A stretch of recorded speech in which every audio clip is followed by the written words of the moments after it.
Now I'm a real boy. I'm a real boy. That's what the music sounds all magical and whatnot. Like, yeah. Yeah, I won't go over to my personal page, but that's fine. I At least can't. it's I on the can't get any of that to work. It's pretty pathetic. what? Trying to like connect with Twitch or anything, basically. Dang. Yeah, it's bad. I don't know. See, I'm having the same. See, this happened. Let me change my video settings. High def.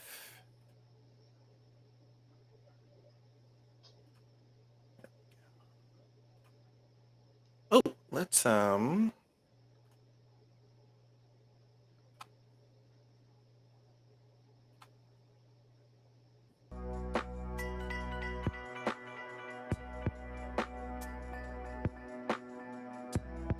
You can hear that? Yeah. All right.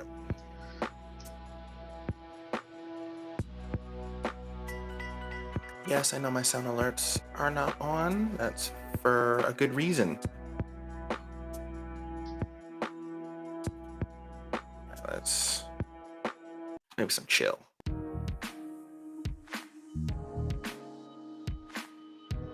Okay.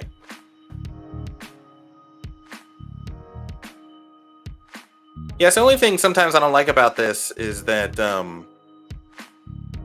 for me, if I don't have a specific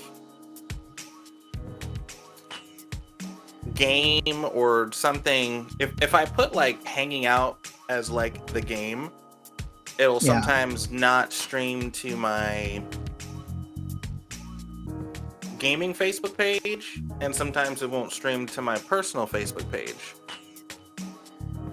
So I thought by changing the game, it would work. Either way, we'll figure it out. Still amateur night, almost a year later for us. So ridiculous. Okay, so what are we gonna talk about today? We're gonna get it figured out. Yeah, is it not too? It's not too loud for you, right? Maybe down just a little bit. It sounds great, but just so that it just, I like to listen to music, and it's like I'm not a good multitasker. So it sounds great though. It sounds nice. Is it good volume right now? Yeah, that's perfect actually. Okay, what percentage is that at? Okay, how about now? Maybe down just a little bit. Down a little bit? Okay. Let me go back down to that. How's that? That's good. Okay, yeah, that's 30%. Okay. Yo.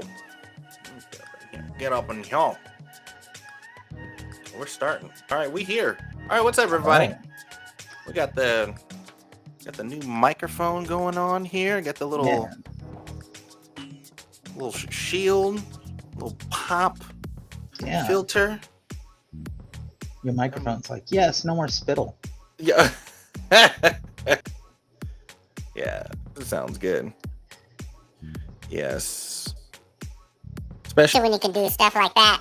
Okay. On the fly. That's a mission right there. Uh-huh. That's the great voice. Whoa. And this voice right here too, yeah, you like that. Yeah, no filter. None.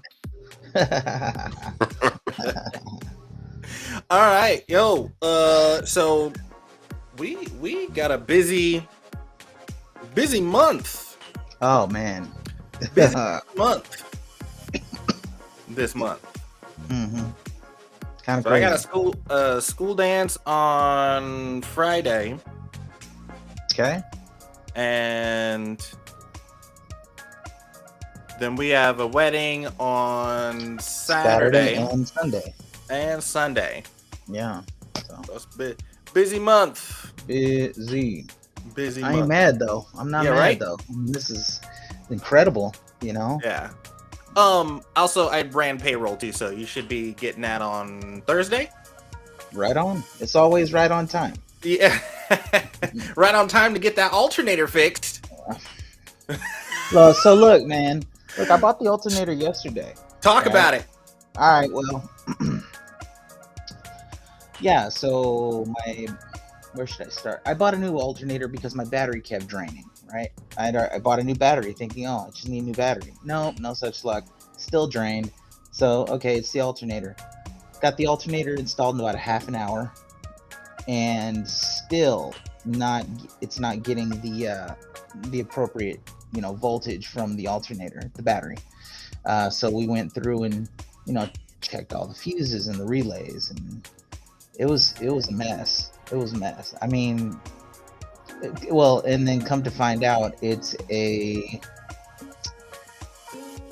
fuse. There's a fuse. There's like a wire fuse that goes in between the starter and the alternator, and it's like a safety thing to keep it from like catching fire, overheating, or whatever. And it's a super easy fix. You just gotta either solder those wires back together, or just put in a new wire or something, or have a wire with a fuse in the middle of it. There's a few different ways to do it. The thing is that where it's located on the car is so hard to get to. You got to take stuff apart, or you got to put it up on a hoist and just get under it. If you can just get under it, it's not a big deal. But my father, who's the mechanic of the family, is 70 years old. So I'm not trying to make him do that. You know what I mean? Or even ask him to do that. So, and I'm not crawling under nobody's car. So, so I've got an appointment to have it looked at on Monday. Oh, okay. Oh, so you're like riding the little mini Jeep. The mini Jeep, yeah. Oh, your sister's? Yeah. Oh, okay. That's cool. Yeah, it's cool. I drove it around for a little bit a couple days ago. It was nice. It rides nice, but I like my car. Yeah. But anyways, just sometimes, especially when it comes to cars, when it rains it pours, and it's never an easy simple fix. It's always something. Yep. So, just gotta bite the bullet, and just fortunately we got work, and I can put those funds towards getting my car straightened out. So boo. Boo. Yeah, I mean, it is what it is. Boo! Having to use funds for responsibilities. Boo! In a major way. Yeah. It's all right, man. Uh-oh. We get a super chat? No. That was me just pressing the button. Just pressing the button, just be a dummy. Okay. You gotta spend that money. Yeah, that's my story, man. That's my story. Car issues, Car issues. Yeah. Well, it comes to a point though, like you put so much money into your car, and you're like, well, I just put in $1,000 into this car, and a car payment would be $250, $300, maybe less, maybe. Get something newer. I don't know. Yeah, well, we had this conversation a couple weeks ago because I've been looking for a van. Yeah. And obviously mine, still ticking. It's still ticking. Yes. Still, I'm surprised. So she definitely gets some loving. Because over 200, almost 300,000 miles on it. I got when I went and got new tires last week, it was like 342,000 miles. Dang! What year's your Jeep? 07. 07. Yeah. That was my wife's commuter car for 4 or 5 years. 4 years. Every day to 55 miles each way. Dang. So yeah. But Whew. yeah, it's been a good car. Whew. Yeah. I feel it though. Once I retire it, I might even have a picture of it on the wall, just like RIP, Yeah. Oh, the vehicle a good old vehicle. You know, that's how I am about the shaggin' wagon. You know, it's like I got years with that. You got thing. history with it, man. Yeah, thing, I got history. That's not going to be easy. Like allow you to do a lot of things, you know. Yeah, and I've been, you know, talking like, oh, I'm gonna get a new, you know, a used, maybe like certified used car. But man, cars are expensive right now. They really are. Dang, even used cars are expensive. Yeah. Man, we were looking at, you know, because I want to get a Nissan. I've had my set on getting a Nissan Envy. I want to get a Nissan Envy, but man, those things are like pushing, even for a used, they're pushing like 30 grand. That seems a little high. Well, 30 grand. They don't make those anymore.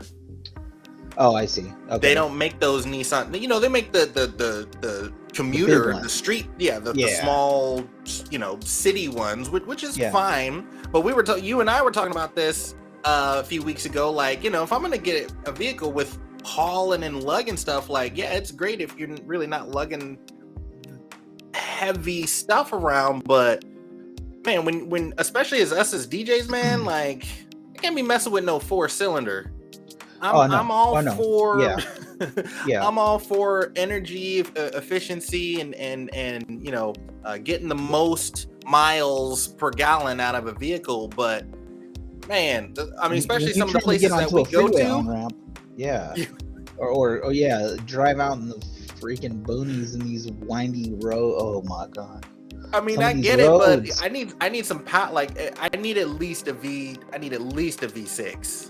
That V6 would be fine, actually. Yeah, at least. I can't go no lower than that. Don't give me no 4-cylinder. Like, give me a 6. But yeah, those Nissan Envies are really expensive. The lowest that I found one, and there's also the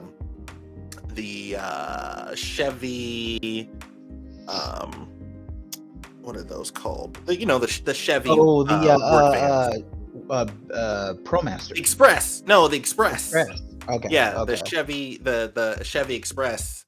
So I've been looking. I've always looked at that, but then when I saw the Nissan Envies, I like the style of them because I like that they're kind of like. Man, I like this. Yeah, they're like a truck, but then it's like a van. So it's like it looks.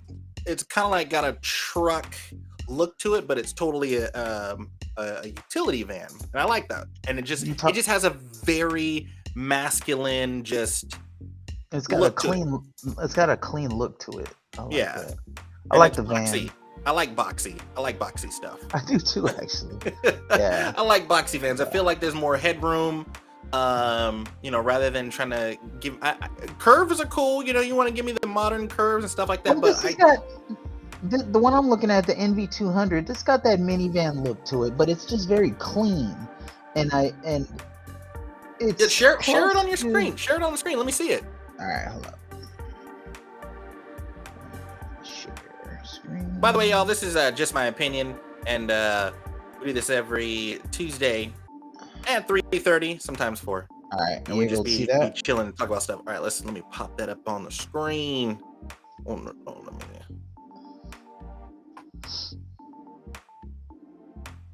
Yeah, that. I like that black one. That's nice. Yeah, nah, these aren't the ones that I like. Oh, okay. You gotta go. You gotta get out of the newer. You gotta go for the Euro. I don't like the European style. That's cool, but those are only like 4 cylinders. Oh, really? And that's cool. But yeah, the Nissan NV. I think it's the 20. No. The Nissan NV 20. Those. Yes, there we go. That red one. Well, that's the style. That right there with the big top. The big top not the ones with the big top. Boom. That one. Go down. Bam. Right there in the middle. Okay. It's nice and stocky looking. Yeah. Yeah. It does almost look like a truck, like a F-250 or something like that. Damn! Look at the wheels on that.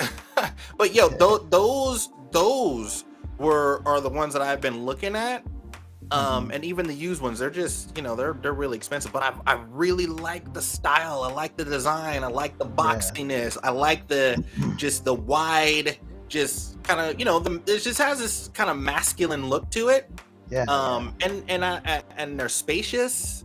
And I'm thinking ahead of time, for the type of equipment that I, kind of want to start investing in, want to be able to haul it. Well, what do you want to be able to haul? What are you the thinking? rolling video booth. Oh, okay. Yep. Yeah. Okay. You know what I'm saying?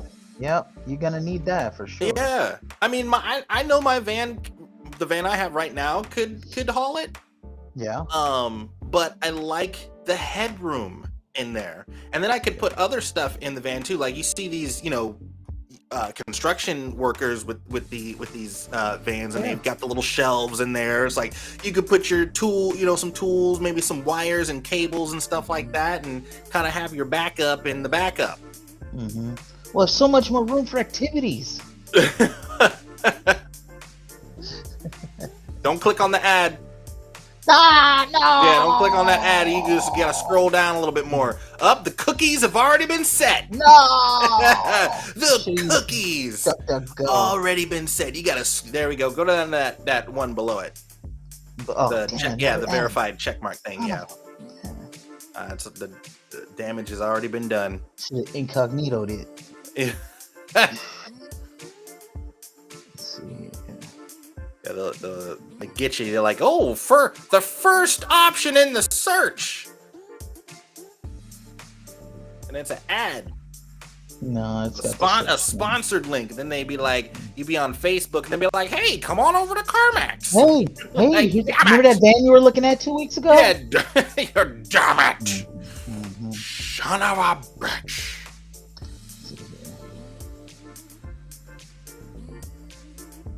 Yeah, I like this track. It's kind of. Let's see here. What do you think? Crossover, SUV, van?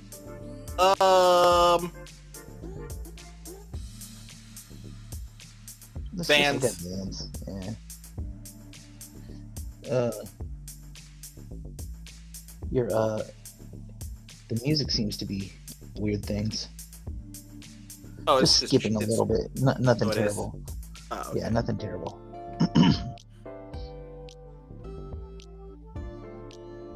A buddy of mine was telling me about the Toyota Sienna. Yeah, Siennas are cool. But like a 2014 though, because that particular model has the flat folding seats. Yeah. Let's see here.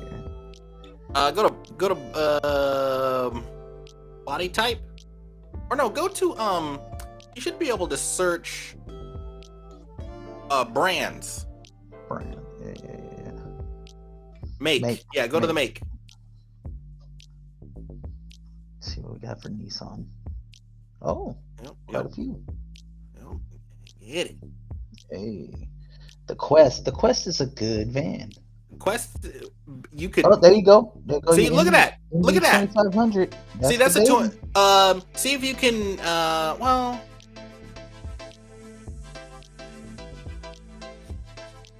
Yeah, yeah. Oh, it's under 100,000 miles. And it's a 20. Wait, how's a 2020?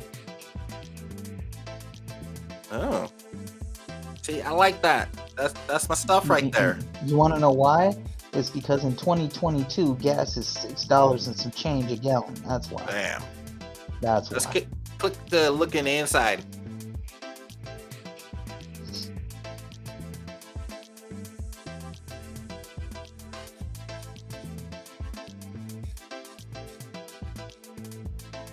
Ooh. Oh, it's got TV in it. Oh, it's got a thing for your sunglasses. Drink holders.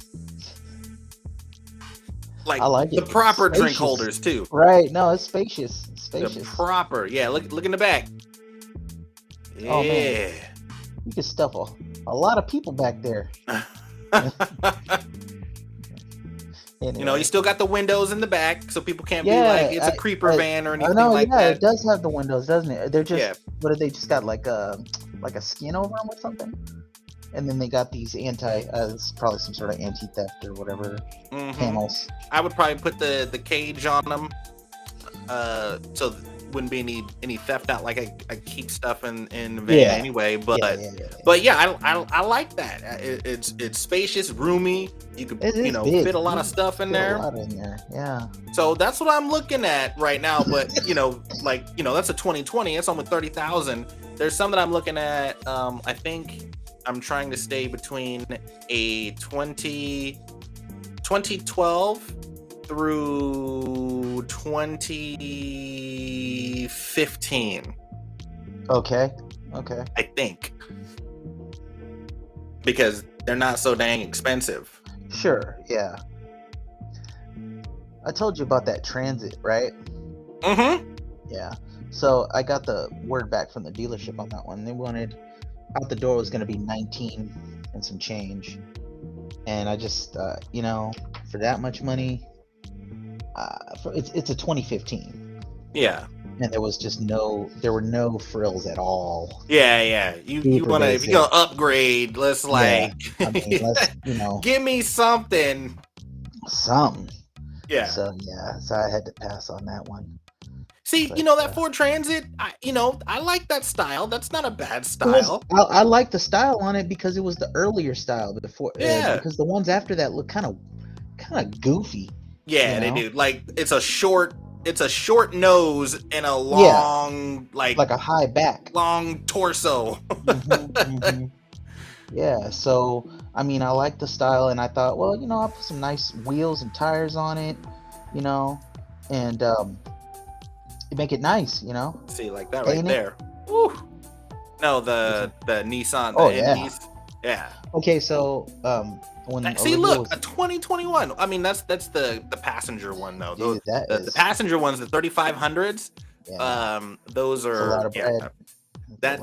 That's basically like you're going, you living in that bad boy. Yeah. Van life. Yeah. There's a 2018. That's not bad. So click on 41 grand on the filters. Click on the 2500 and the suggested filters right there.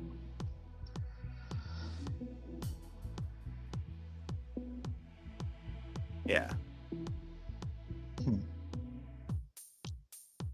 But yeah, that's what I'm looking at. All right. Well, I will keep my eyes out. That's what I'm looking at. Let's see if there's but then also if you go into type in are you gonna type in the Transit? I'm just curious to see what comes up. I like that. I like that. I like that too. That's it's still in that. It's still kind of it's modern, it's curved, but it's kind of got an aggressive look to it. Yeah, well, like that one right there, the 2016, it's got a nice aggressive look to it. Yeah, once you upgrade the the big differences here, like the 2019's got the different grille on it, and it's got so my guess is that this titanium one probably has more options on it than this. Well, then this is a 2016 as well. But either way, they're essentially the same car. And once you, upgrade the tires and the wheels, give it a little bit more aggressive profile, and put your branding on it or not, then it'll be much more kind of, you'll be feeling it more on brand. Yeah. On brand. Here goes in 2016. Yeah, that's nice. So I need a bigger backup camera and stuff though. Exactly. That's what I want. If I'm gonna spend that kind of money, even 20 grand is like my top. Same. 20 is the top. Yeah. 15, 15 is 15's the top, but then 20's the max. Right. I don't want to go over that. Because then you'd be worrying about shit. Can I make my car payment or what? Yeah. And even that 20, 20, see 19, that's That's reasonable. Yeah, let's see what it has on it though, because it might still have like roll up windows. That's what I'm saying. If I get something, I don't want nothing. Yeah, if I get something, I want to I want to have a backup camera. Like for 20 grand, I will take roll up windows, but give me a backup camera and like even like a 2012 or 2013 touchsung system. Something, yeah, or you just if I could plug in a USB drive, or something like that. Just the basic stuff, the basic quality of life type things that you would need, because those are the things you kind of I don't want to say rely on, but it could really come in handy when you're driving long distances and stuff like that, and you're hauling gear. Yeah, and you're dealing with traffic and whatnot. Especially for me, I ain't got jack in my van. I gotta use a Bluetooth speaker. Yeah, so I mean, you. Well, actually, anything you rode in the van? Of course I have. Shoot, only thing I got up in there is heat. No AC, riding around like we wearing black leather in the summertime. Gotta roll on the highway with all windows down. Right. I got my head out the sunroof. Hey, that song is dope. Nicky York, don't make fun. That is a dope song. That is that is the summer track. That is absolutely. That's the kickoff to summer every year. Definitely a summertime track. Yeah. Hey man, this music is slapping. But can you really say that about like super down tempo chill stuff? Oh, this slaps. I mean, not really, but it's groovy. Yeah, it is pretty dope. Yeah. All right. Anyhow, what are we gonna talk about today, man? Oh yeah. No, okay. Look at the it's the Chevy Express. It would probably be the Chevy Express, like 1500. Is it Express or E-Express? Yep, there you go. Oh wow, that's the. Go down to the. These are gonna be like the super big ones. Go down. Should be. Go in there and type in Chevrolet Express 2500.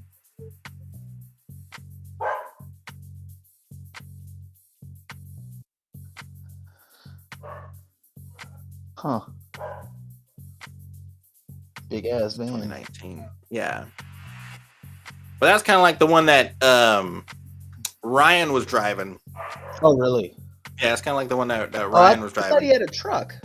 No, he's got a van. He's got a Chevy van. Okay. Yeah. Yeah. That's part of his daytime job, though, right? I think so. Yeah. Yeah, because he's doing audiovisual. Yeah. But yeah, that's kind of thing. I'm definitely don't want to get too new, but also want something that's gonna give me upgrades over what I currently have. I don't need much. I don't need a bunch.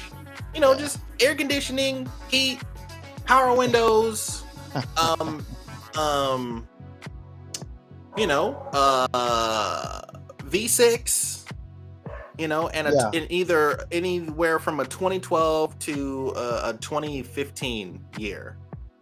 And sure, I'll take a little over I really don't 100,000 or under.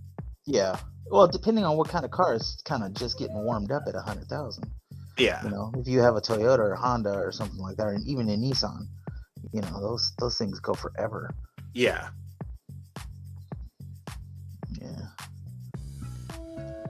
All right, so enough of this. So we did that. So there was another subject that I wanted to chat about. So Sony is coming out with I saw the article today. VR2? No, the DualSense Edge controller. Yes, the customizable one. Yeah. What's your opinion on that? I mean, I don't know a whole lot about it. I mean, what's the gimmick? Shall we watch a trailer?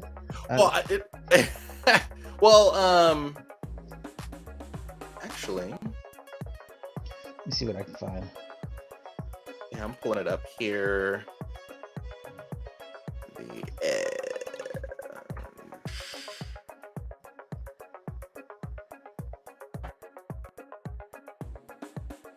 Sony DualSense Edge. $200.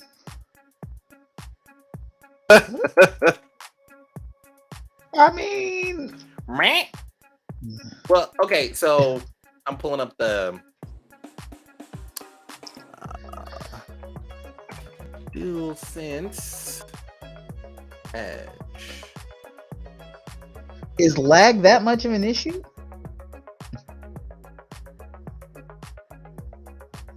Okay, here we go. So they got their official. All right, I'm gonna pull it up on share screen.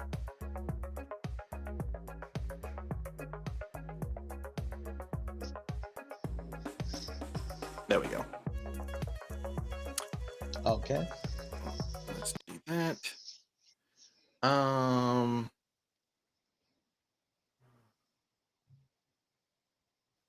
Let's hide that. And let's go back.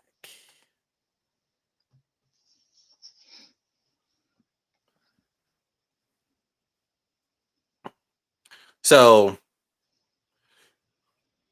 the customizable controls. Customizable stick. That's kind of cool. I like that. Okay. All right. Okay. Replaceable. Okay. The modules. At the back buttons. Are those not on the one now? I like the trigger stops. That's cool. That's cool. I can see that. Yeah. That's neat.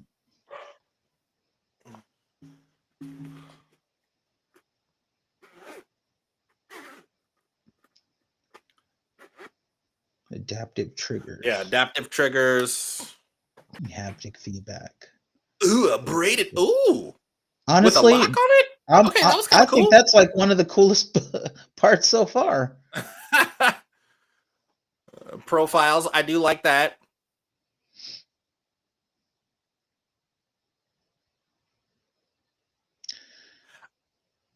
Oh, okay. Cool. And you get a case with it? Cool. All right, but who's this targeting? I mean, it's targeting Twitch streamers. That's who it's targeting. For number one, for kids who are, people who are, online gaming with COD or exactly fighting game. It wouldn't be for fighting game people because they use sticks, fight sticks. So yeah, it's for people who use like dual stick type shooters and things like that. Cool. Yes. If it would have never come about, right? If this never came down the pipeline, never became a reality, do you think people would care? Well, the answer is no.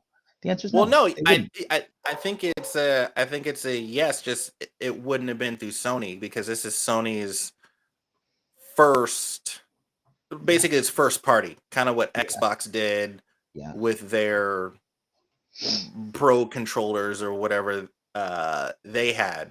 Mm-hmm. So this is the first Sony first party controller, because everything else, to get a controller like that, you have to go through SCUF, which I had I got a SCUF controller back in 2015. Because when I started playing, when I started playing COD, let me turn this back on. when I started playing COD, I was playing Call of Duty on the PlayStation Vita. Yeah. And then when I got my PlayStation in 2015, 2016, I started playing Call of Duty Black Ops 3. And, I had a regular controller, and so I was, using the analog sticks, which was fine. But then I got a SCUF controller, and I was like, holy crap, having these little paddles on the back make a huge difference. So you could, program them and things like that. So most of the times it's always been, if you wanted a controller like that, you had to get SCUF. And for me, after my SCUF controller, basically it was already a used controller. And so I got maybe like a good another like 3 or 4 years out of it. And this is like consistently playing Call of Duty. And then I replaced it with the Astro C40 controller. Nice and this you can take off the plate and swap the analog sticks and the directional pad and stuff like that, and you just unscrew that. But what's cool, it also has the profile selection. It's got the trigger stops on the back, which is cool. So if I push those out, I can push them all the way down. And then if I lock them, like if I'm playing Call of Duty, I just need that quick. Right. And then the buttons on the back, so comfortable. So comfortable. So I'd spent like, I think I spent like $199 on this, but I used it for a lot of stuff. But the only thing I don't like about the Astro C40 controller is, in order to use it, I have to use a dongle, a USB dongle. Yeah. So I think it's going to be really cool for people that have had to use a dongle like with the Astro C40 or whichever. I think it'll be cool because it is PlayStation and just talks to it automatically. The DualSense controller, Jesus, that is such a great controller. I love mine, man. It's my God, controller. It is one of the greatest. I love the design, and I love the way it feels in the hand. Exactly. Yeah. You know what? Let me pull mine out right now.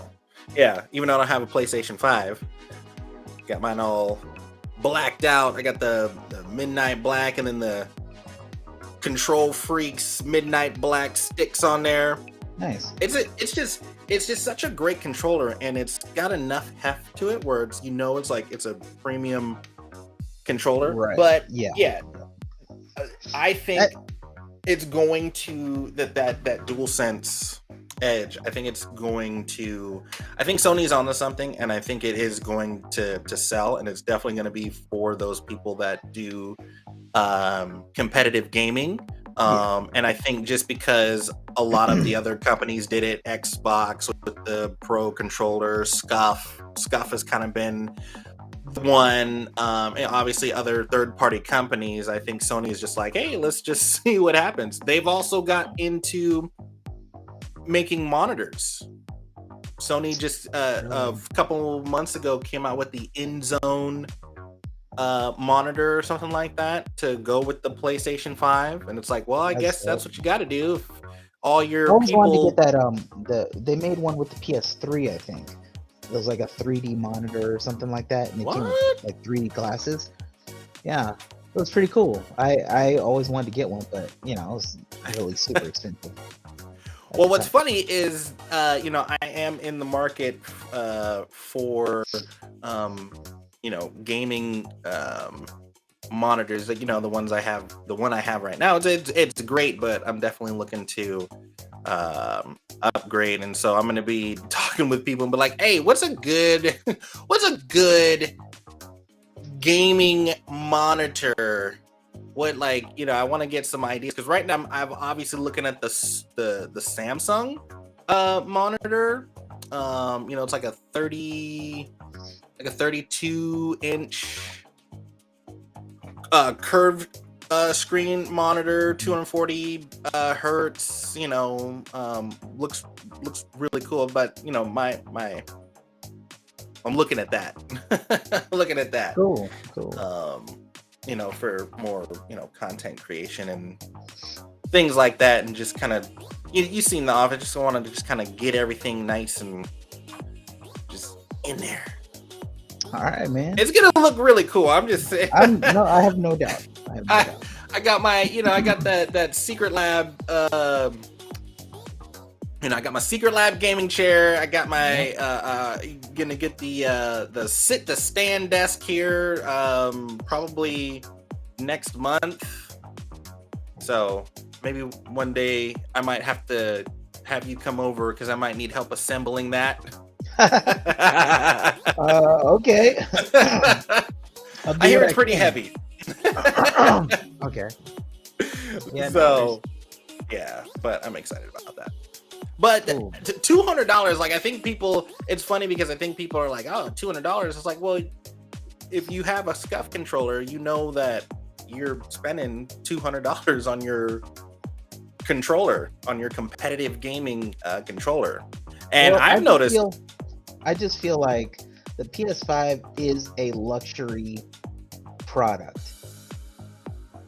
Plain and simple, point blank. So now you're telling me that my luxury PS5 controller isn't good enough, and now I need this one.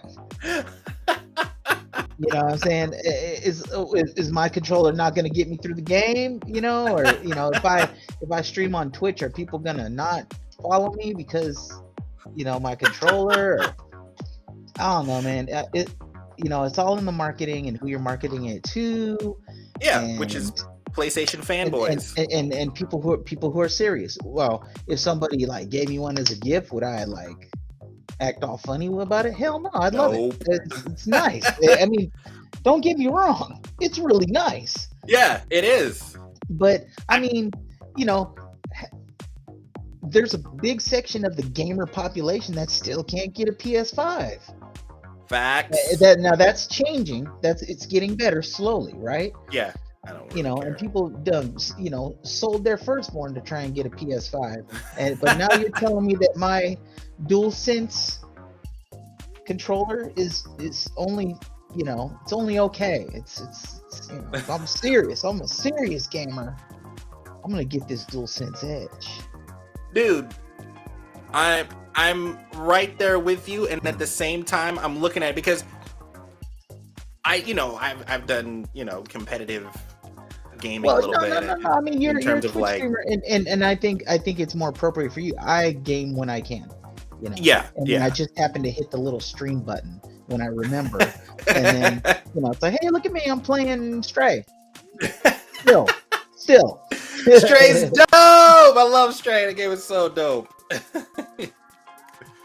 I might have to revisit that game again. Look at me, I'm playing Abzu again. Abzu. I'm gonna have to get on that game. But yeah, I think for people that are fans of Sony, I think what's funny is the fact that they're coming out with this controller and people still can't get a PS5. But what Sony understands right now is that, and I know that they see this shift of their fans turning to PC gaming, they want to keep their product in their hands. Yeah. No, and I think. Oh. No! Stop talking.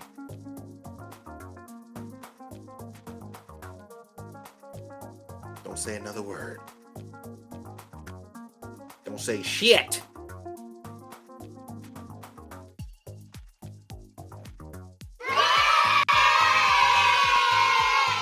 Oh, nope. I gotta do this one. Amateur night. Look at. Yo, you gotta get up off that Turtle Beach, son. You got that Turtle Beach headset. Turn it on. Are we gonna get it? Watch, click it in. Nope. Oh, wait.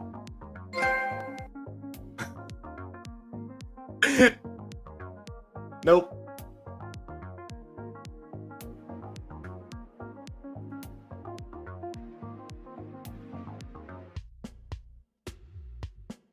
Get your ass off stream.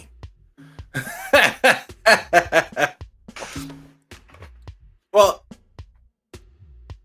most likely, I'm probably going to pick up the controller.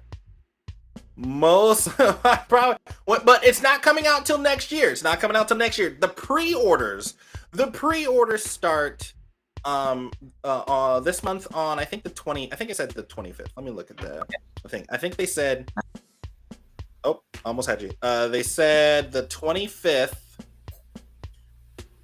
will be Tuesday, October 26th.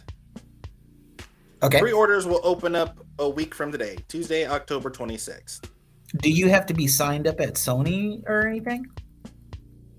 So it says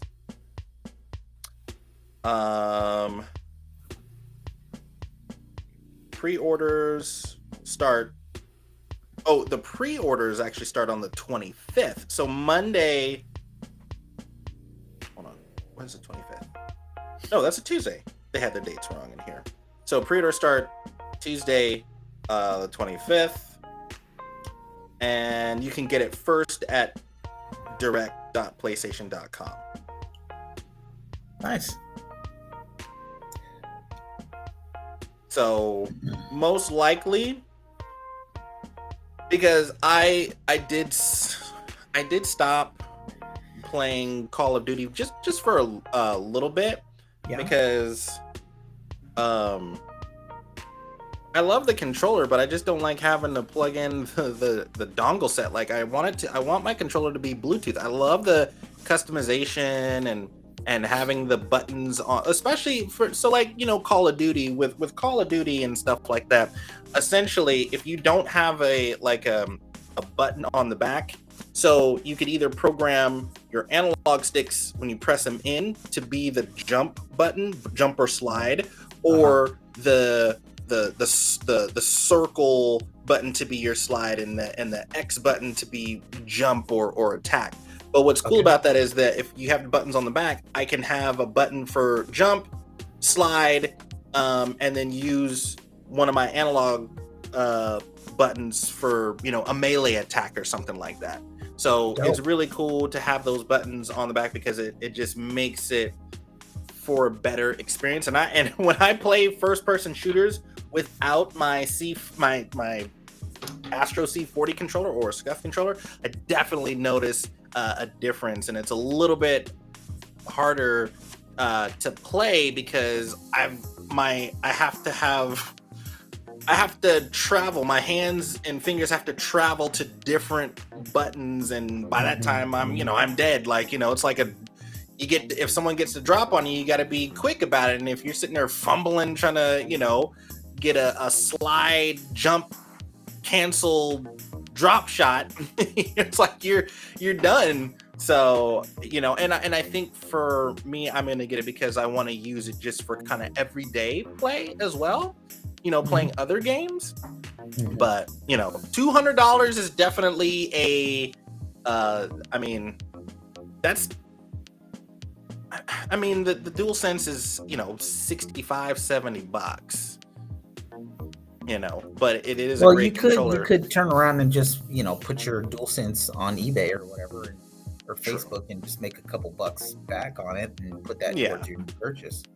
Yeah. Well, one of the things that I hope that they do with the Edge, because there's a lot of stuff going on with that controller. There's a lot of you got all this stuff on it, all these bells and whistles, a lot of bells and whistles. Yeah, for sure. What I hope that they address is the goddamn battery issue. Yeah. DualSense. Yes. Battery is trash. It's pretty bad, isn't it? DualShock 4 has better battery life. Now I know there's things that are different with the DualSense 5 and the DualShock, but come on, the DualShock could hold its own for hours. I feel like the DualSense the battery endurance just cannot handle. I think it's so advanced that they did not improve the battery. Yeah, it's always vibrating, and you know, and I don't always need that, you know. I mean, so yeah, you could go into your settings and turn that off or turn it down. You know, you could turn off some of the lighting on it. There's ways to kind of extend your battery life, but I don't know. I feel like there should have been at least like a what's the battery life like on the new one? Oh, I don't know, but that if what I'm hoping is, because obviously they're using the same blueprint to make this Edge. Obviously, it's a DualSense controller, but you know, with extra bells and whistles. My hope is that they have given us some better endurance with the battery life. Like, okay, you've added all this extra stuff. That extra stuff might, you know, require a little bit more battery adaptive triggers and all this other stuff. It might require a little bit more juice. So I'm hoping that they address that by improving the battery. Yeah. Because have you DualSense right now, the battery life is just like, you get maybe a couple, it feels like a couple hours. But the DualShock 4, man, go for hours before you have to plug that bad boy in. For the DualShock 4, it went pretty long. It did go pretty long. You got at least 2.5 more hours out of the DualShock 4 than you did the DualSense. That sounds accurate. Yeah, for sure. So I used to get pissed, man. Like, I go to pick up my controller and play, and it's like got the little low battery. I'm like, why can't you just plug in the damn controller? What's the problem? Yeah. Why is it so difficult? Yeah. Yeah. It's such a pet peeve. Plugging in the controllers, like at the end of the night when you're done or whatever, and putting the games back in the case. That absolutely drives me bonkers, especially like with the Switch games, because they're so little and you just leave it out. Yeah. Oh my God. Hey, there he is. Yeah, Ryan, what up, man? What happened to the good old days of one joystick with just one button? Keep it simple. Sit your old ass down. Hey, Ryan, also, I don't know if you got my message, but I sent you a message just basically thanking you for the In-N-Out burger after the catwalk. Appreciate it. I don't know if you got that message. That was good times, man. Yeah, I sent you a message just thank you for the In-N-Out burger. So much appreciated, man. So yeah, I'm probably gonna get that controller. Anywho, moving on. This is just my opinion. I am Trance Romance, aka Will. I'm joined by Mr. Groove tonight, aka Tom. He's my co-host. We do this every Tuesday.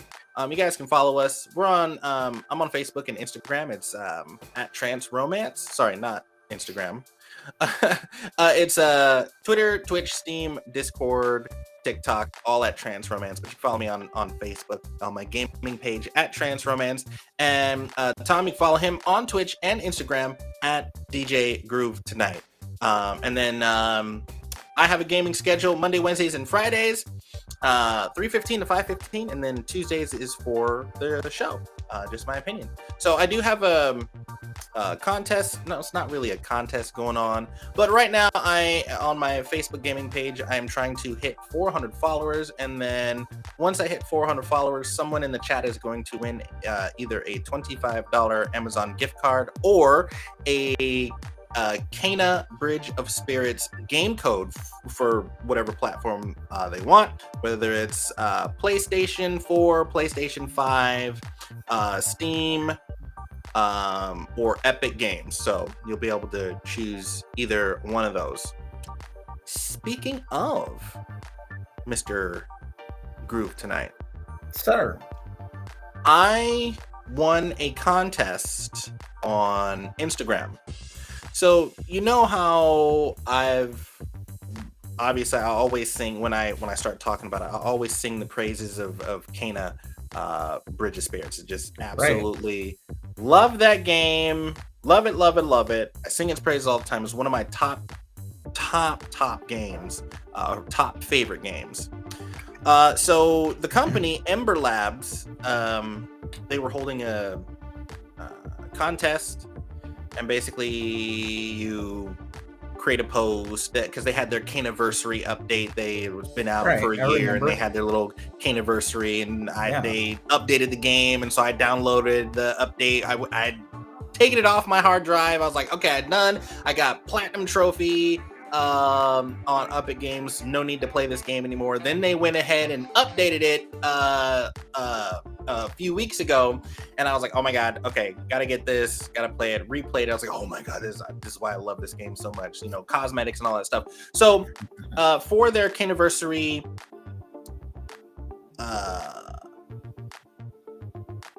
update, they were holding a contest, and basically it was just like, oh, if you like and share and follow us and Twitter and retweet, this stuff like that, right?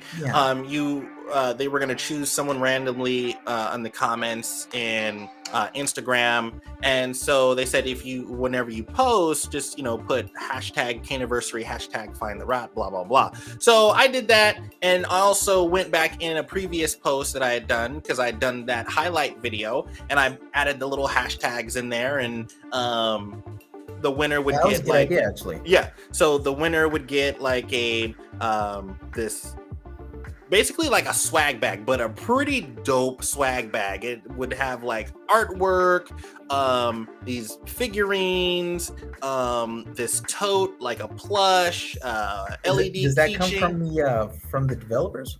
Yes. Wow. Yes. So they messaged me, and they were like, can we have your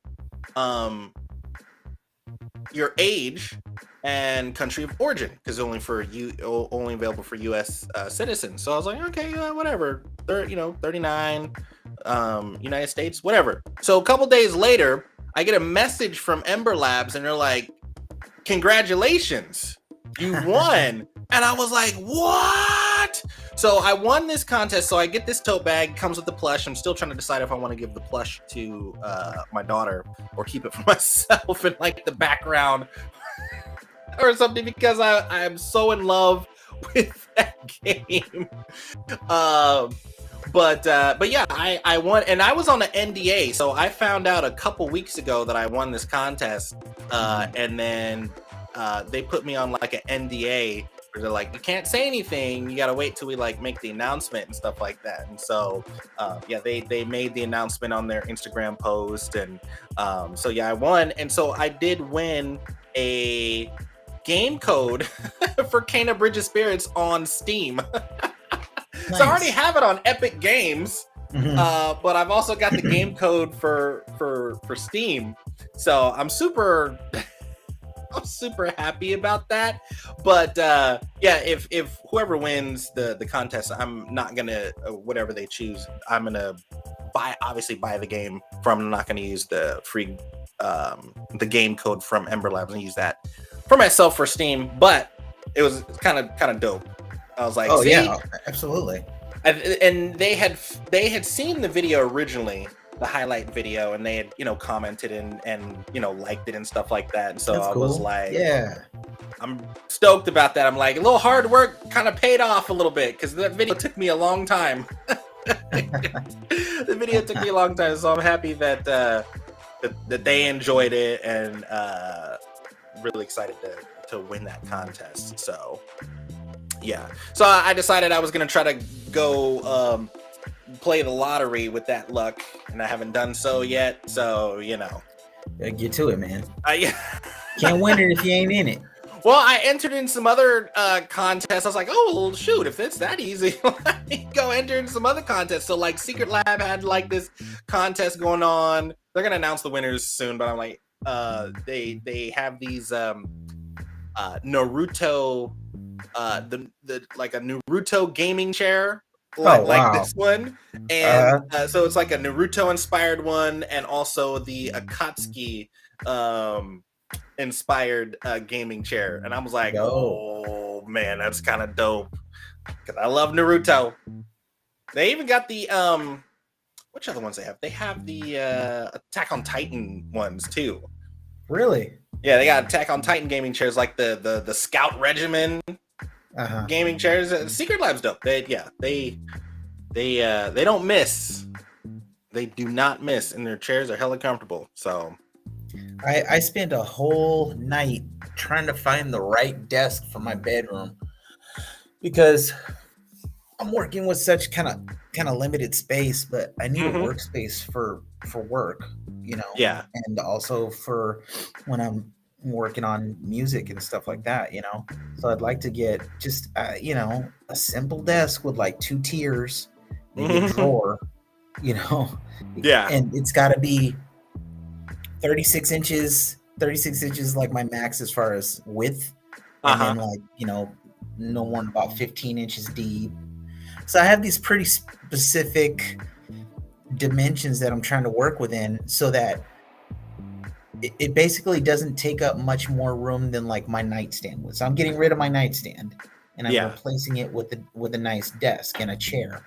So once I get the desk in there and the chair's got to fit under the desk. You know what I mean? It's like all these things, you know, just to have a decent workspace. And yeah. And so it's very I spent way too much time on it. And I still haven't picked one out yet. Yep. You'll take your ass to IKEA. I hear you, Ryan. I haven't forgotten. No, we haven't forgotten either. Nope. We were just talking about it. We're trying to get through these next couple weeks. Like it might be November, because that's the only time we're gonna have some downtime. Because we got a busy rest of the month. You know what's up though.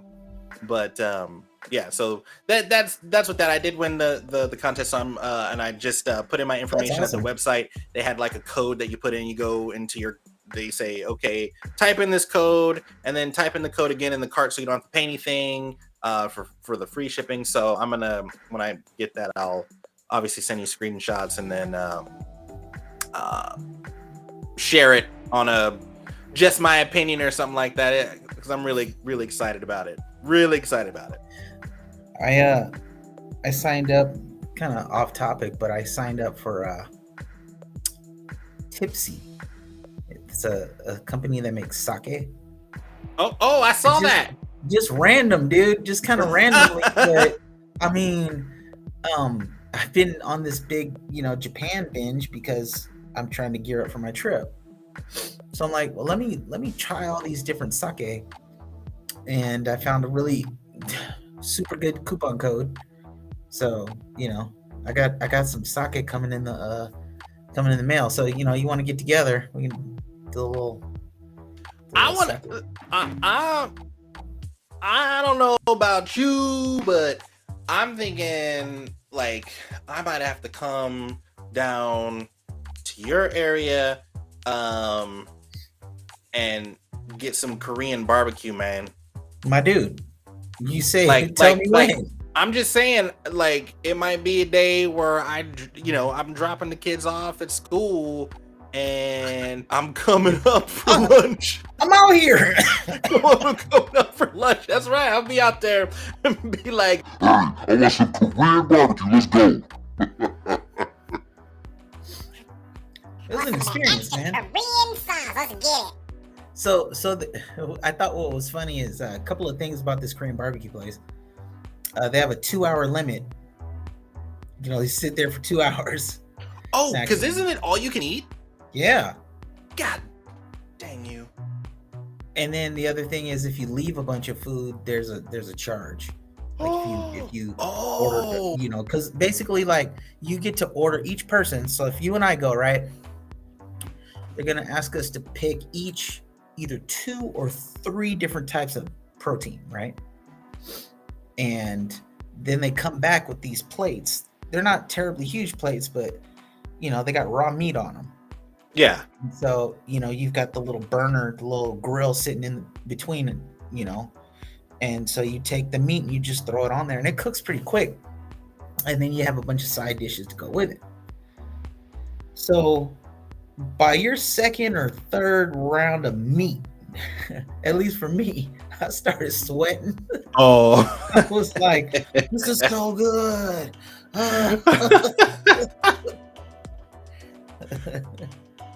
Well, I mean, when we went to where were we? At Shari's, man. The all-you-can-eat ribs.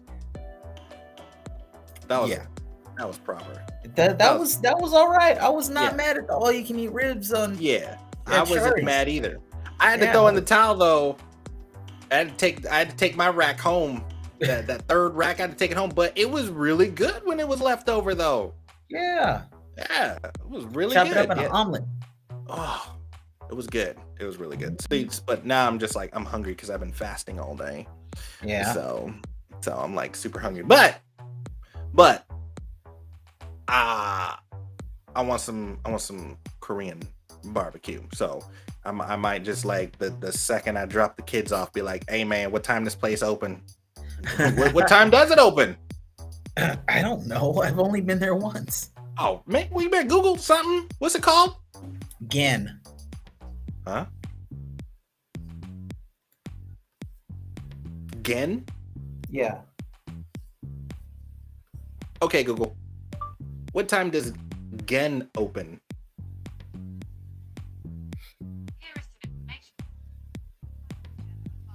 It's all Genoa. No. How you spell it? GEN. Oh, okay. What time does Gen open? Let's see again. Korean barbecue. There you go, right here. Oh, let's go.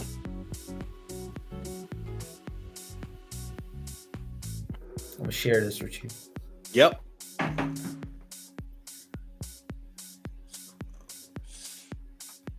Source. Cheese pork cutlet. Deep fried cheese stuffed pork. Wow. Korean fried chicken. I didn't even see that. Yeah, so there are some upgrades that you can do. Like I think there's some of the meats maybe might be like that marinated that short rib. Yeah, the that's Gen? a must. That's a must. Yeah, that Gen signature galbi, marinated bone-in short rib. That's the same thing as the short rib. Wow, Hawaiian pork belly. Ooh, the signature pork chop. Mm-hmm. Crispy Cajun chicken, dude. Yeah. KFC Korean. Oh, dude. KFC Korean fried chicken. Hells to the yeah. So I had the beef bulgogi, sweet and spicy sauce. Are you kidding me? I had the galbi, the Hawaiian steak, the spicy pork, the Hawaiian pork belly. That was really good. That sounds good. Yeah, and I think we also had the garlic pork belly. Oh, yeah, red Hawaiian pork belly. And they give you like my buddy had got a salad, and I ended up getting one too. It was like this huge bowl of greens, just like romaine lettuce or whatever. It was chopped up real nice, and they put this really nice dressing on it, like a sesame ginger dressing or something. And you just put your meat on top of the greens. Ooh. Got your little rice on the side, and then the rice. 5 different kinds of kimchi. Ooh. I mean, it was a great experience. Yeah, well, it's gonna happen. It's definitely going to happen. Yeah. All right, I got something else here. Oh. All right. So, do we have any topics for today? Do we have any topics for today? We're talking about them. Oh. Yeah, we're just kind of so there weren't really like topics. We're just kind of like, because we haven't. So usually what I usually do is if we haven't like done a based on our schedules and stuff like that, because it's been a busy Sure. Last couple months and everything like that. When we don't do it for a while, when we do the show again, it's kind of like more of just like we're just catching up. That's cool. Just random topics. But I did want to talk. I don't know if you saw this about so there's two things, but the one that stuck out to me the most, which I thought was funny, was the kids or these teens, these young adults in the supermarkets pouring out milk, going to the milk aisle and pouring out milk in protest. Protest of what? Well, let me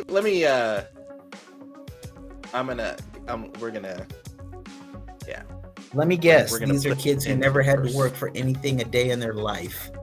That's what that is. Wonder, all right? Okay. And what's crazy is that, I understand. Let me just pull up that. Let me just pull it up. All right. Milk. Is it a PETA thing?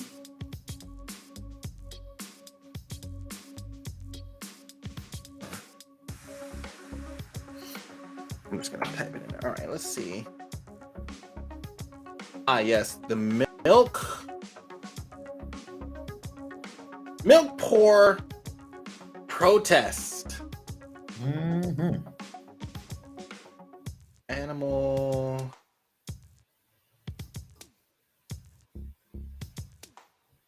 Teens are dumping. Okay, hey, this'll do. All right.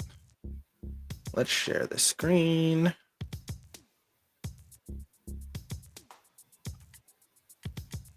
Let's do source.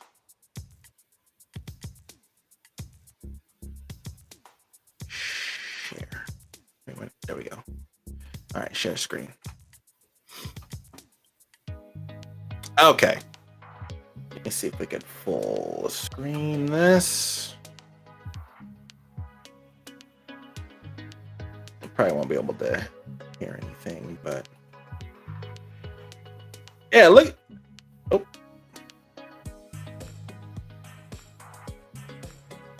No, I just want to full screen it.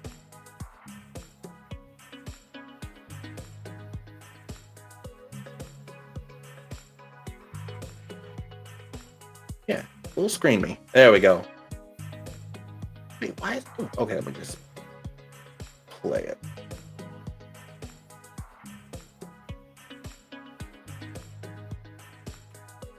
I guess I'll do it this way. No. Let me redo this. Is it on YouTube? It might be. Teens dumping milk. Here, I'm just gonna make it full screen on my screen, then I can see. Okay, I see it. Yeah. Teens are dumping milk on store floors to protest the destructive dairy industry.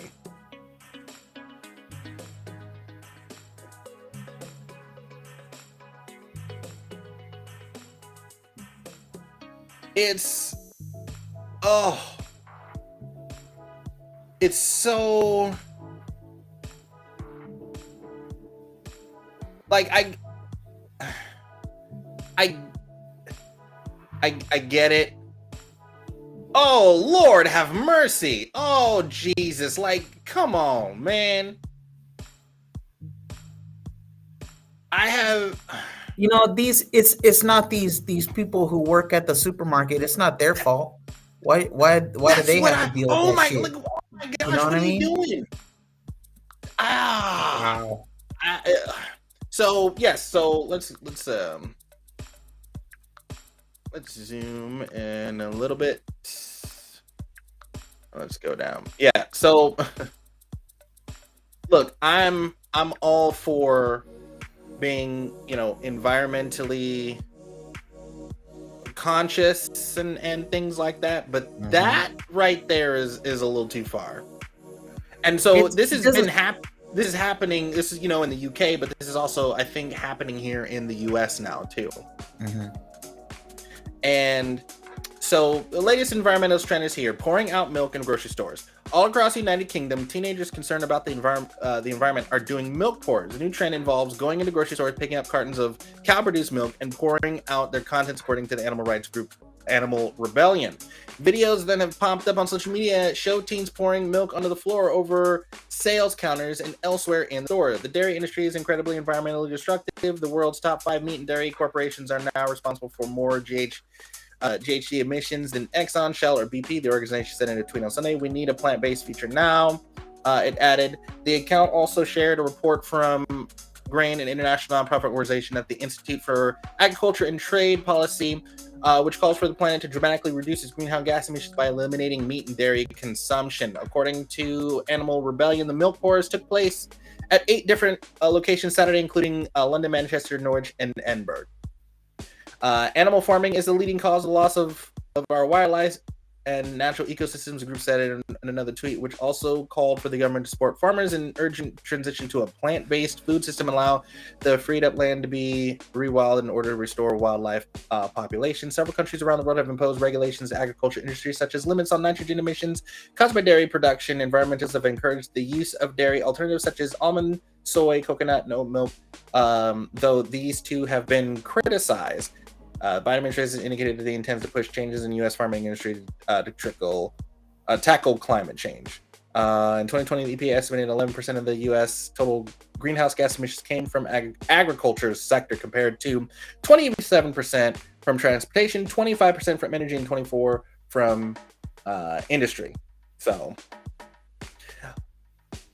I've got what the solution is. Huh? You know what a possible solution might be?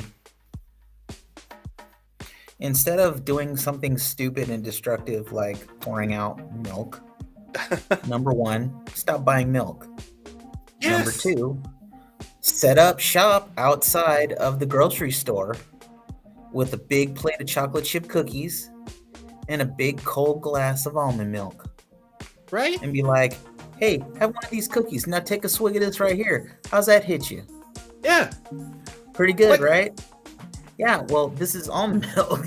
You don't need to endanger the earth or whatever. Maybe give them some samples of food that's made using almond milk or whatever other milk alternatives, so that people can actually see and taste the difference and know that they're not missing out on anything. And then they're provided with the right kind of facts. And then they're like, hey, yeah, you know what? I mean, I can still do everything that I was doing before, but only not hurt the environment and wildlife. Yeah. I mean, maybe that's too much. I don't know. But I do know for sure that pouring out a bunch of milk in the middle of the supermarket only makes you look like an asshole. And it takes away focus from your actual cause, really. Yeah. And man, big ups to the employees that were there. They're not like beating them upside the head. Yeah, and even customers too. I'm two sides to this. Like I appreciate the tenacity and things like that, but the way that they are doing it, like this, you're wasting livelihoods. People rely on that kind of stuff. You can't just come in and flip a switch and say, hey, but basically the method of which they're trying to get their message across is going to fall on deaf ears. Now, for a person like me, I guess my argument is, I am aware that our system of acquiring meat or dairy isn't the absolute greatest, but no one ever said that it was going to be.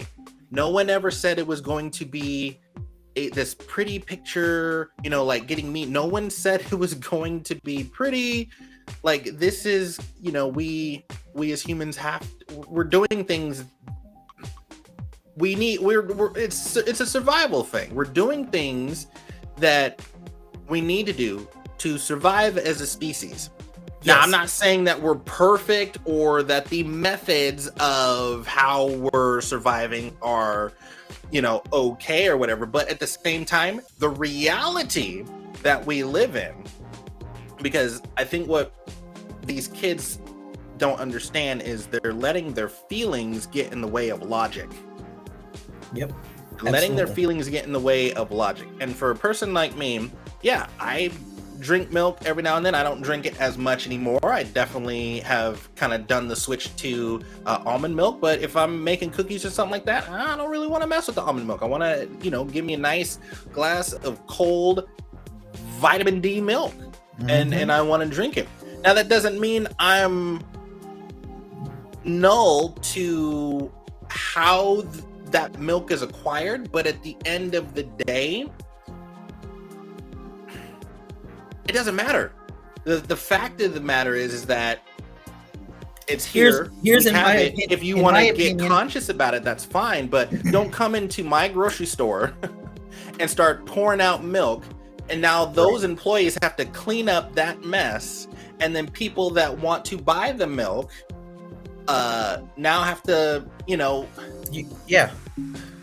it's stupid. They're not thinking. They're thinking that people are like purposely doing this and supporting, unethical methods of getting milk or meat or whatever. And I don't think that's the case. But then at the same time, these same people will try to push this plant-based future. But then, I already see it happening in places, like Burger King and fast food restaurants where they're like, oh, Impossible Whopper or the Impossible whatever. It's like, you can push that, but I'd much rather have some real meat rather than meat that has a bunch of chemicals and a bunch of stuff in it that's gonna mess with my anatomy and hormones or whatever. Like, I have issues with that because the studies are there that all that impossible stuff is worse for you. Now, maybe environmentally that way, man. Whenever they try to do something like that, and it's like environmentally, maybe it might be better, maybe, but the stuff and the chemicals that are in that impossible meat to make it impossible to be a meat alternative, right? It's worse. Listen, man, I think that when it comes to things like that, I think that we as especially as Americans are super wasteful.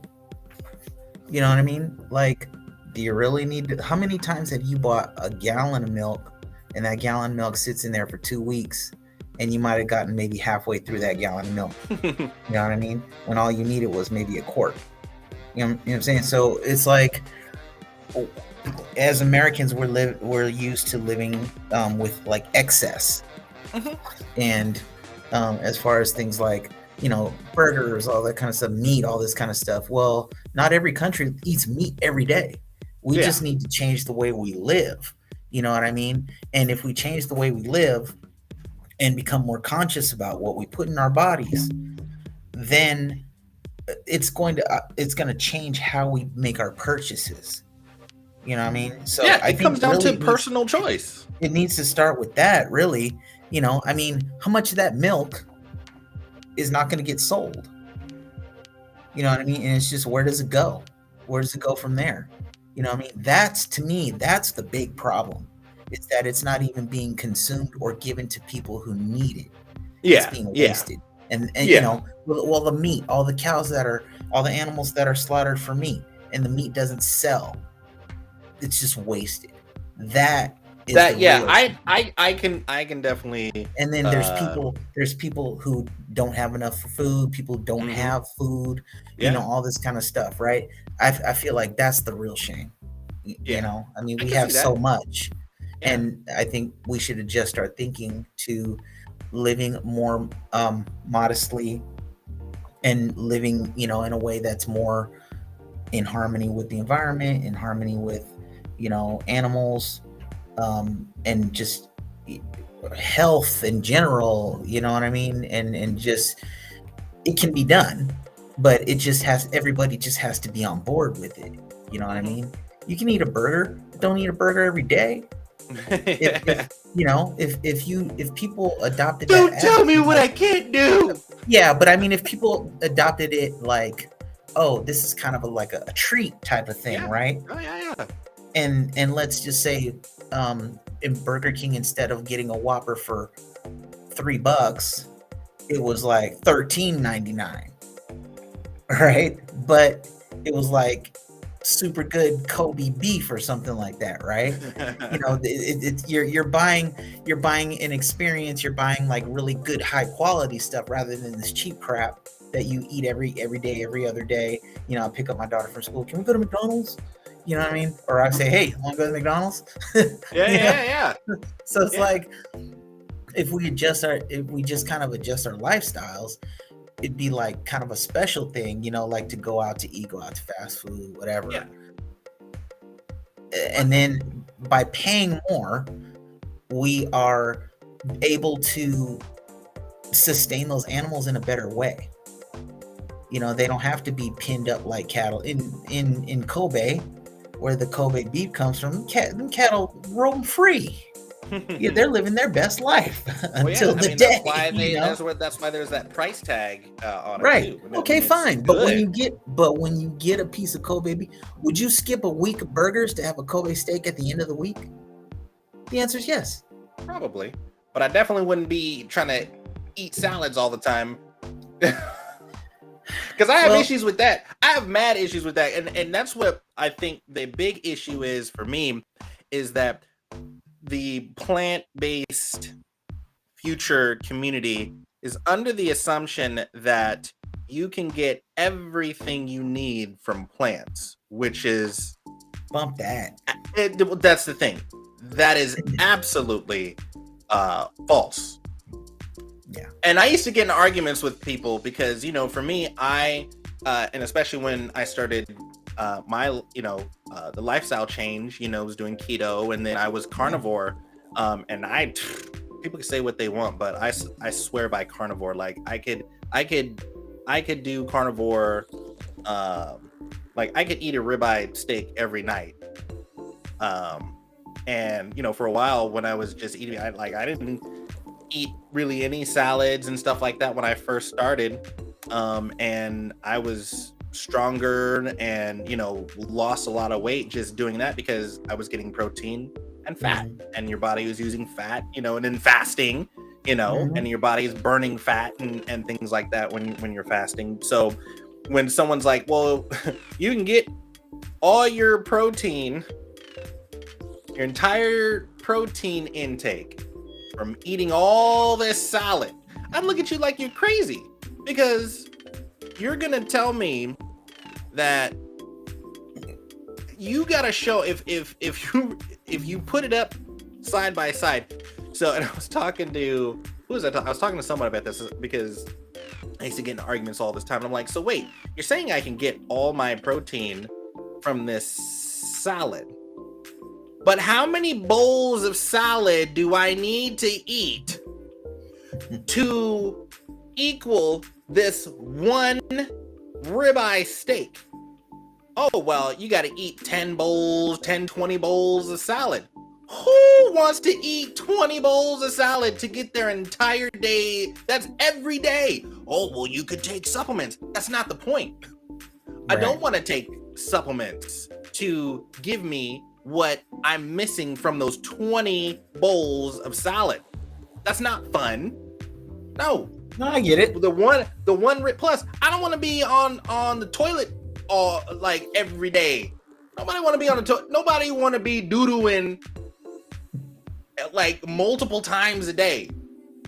Well, who wants to do that? If you're eating nothing but meat, that definitely does affect the digestion, and it does. No matter what if you're only eating protein and not enough, not hydrating, and you don't have any fiber from the vegetables, it's gonna make your life very difficult and uncomfortable.